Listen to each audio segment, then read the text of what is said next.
The 52 Buick. No, it's not a car. It's a great little shrimp damsel imitation designed by Gary Carlton of Edmonton, Alberta, and it's a Stillwater classic that's in my box and should be in yours too.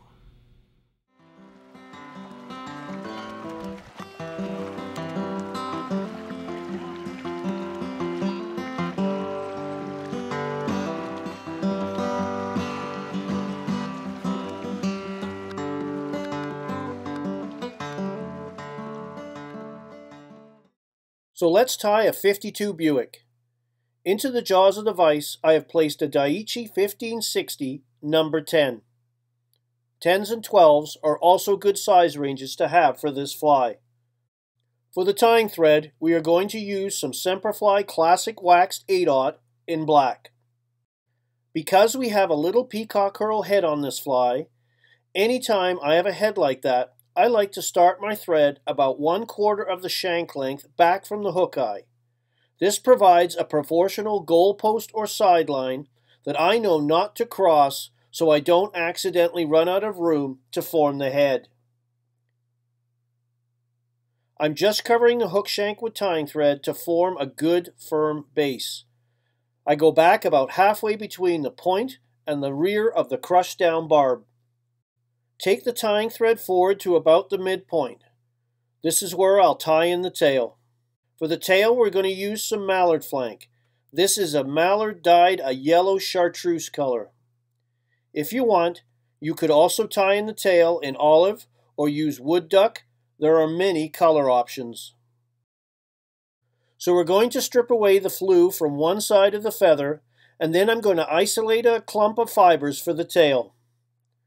Remember, less is more, so don't overdress the fly. We are just going to strip the fibers off, gather them, and tie in a tail that extends about half the shank length.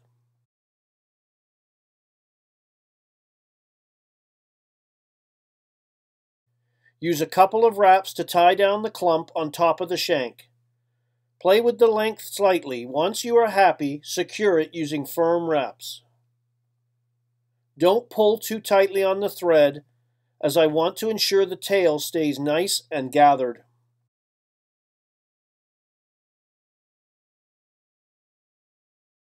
We are going to wind the thread forward to where we initially tied it in to provide a nice, smooth foundation. Then we are going to tie in our ribbing, which is small gold oval tinsel. You could probably use gold wire as well, but we are sticking with tradition. We are just going to hold the ribbing up to the side of the hook and secure it in place near the side of the shank.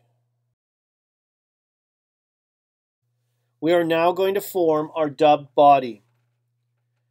The original fly was tied using seal's fur, which is hard to get right now and not always legal.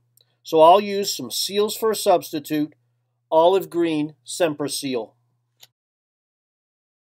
I am just going to pull some of the dubbing and mix it back and forth, and then I'm going to twist it around the tying thread to form a sparse but not too tight dubbing noodle because we're going to pick the dubbing out.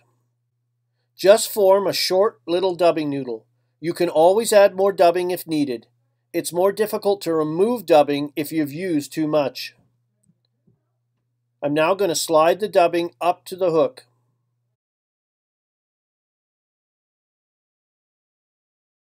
We are going to place our first couple of wraps of dubbing behind the oval tinsel so the rib doesn't slide off the back of the finished body.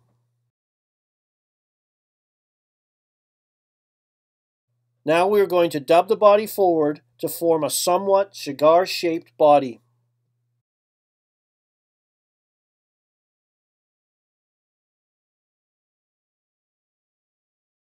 I'm going to need a little bit more dubbing. I am just going to pull out some more dubbing. Moisten my fingers a little bit and then twist it around the tying thread. I then slide the dubbing up into position and finish off the body. The body should have a little bit of taper to it.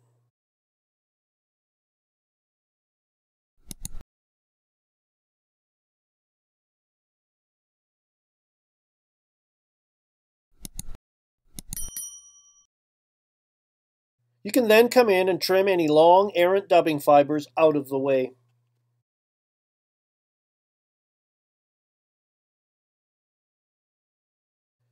We are going to take our oval rib and wind it forward in open spaces, nice even spiral wraps to create a subtle gold flash. With the ribbing at the front of the body, tie it off and remove the excess.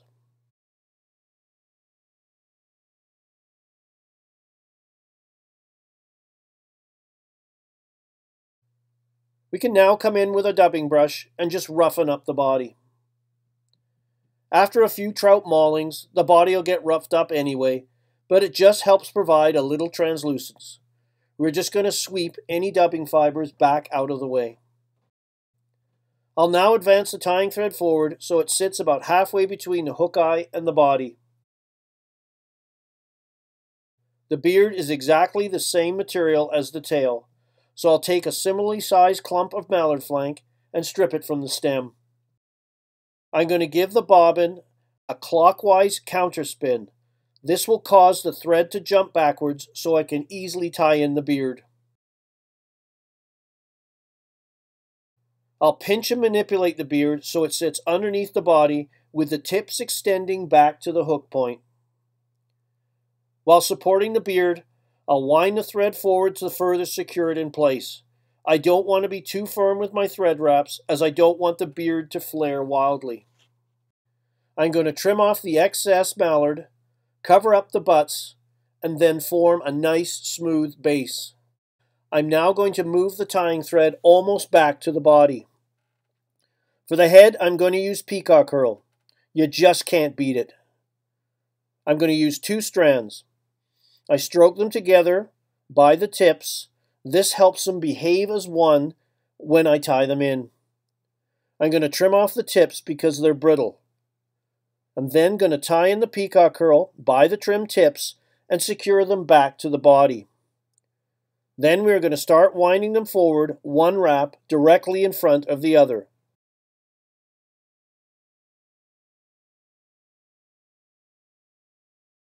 Notice how I wrap the Peacock Herl forward directly behind the tying thread and just walk it forward.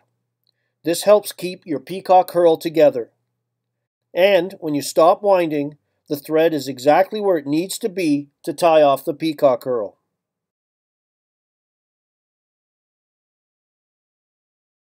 I will then pass a couple of wraps right over top and a couple of wraps right in front.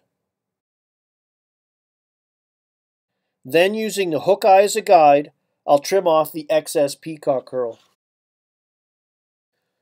I'm then going to pull down the tying thread and apply a little bit of super glue to it. Next, I'll build up a neat little head and complete a 3 to 5 turn whip finish, and your 52 Buick is done. The 52 Buick is a simple little pattern that is suggestive as it can imitate scuds or a small dragonfly nymph. Whatever it suggests, this fly has charm and Stillwater trout love it.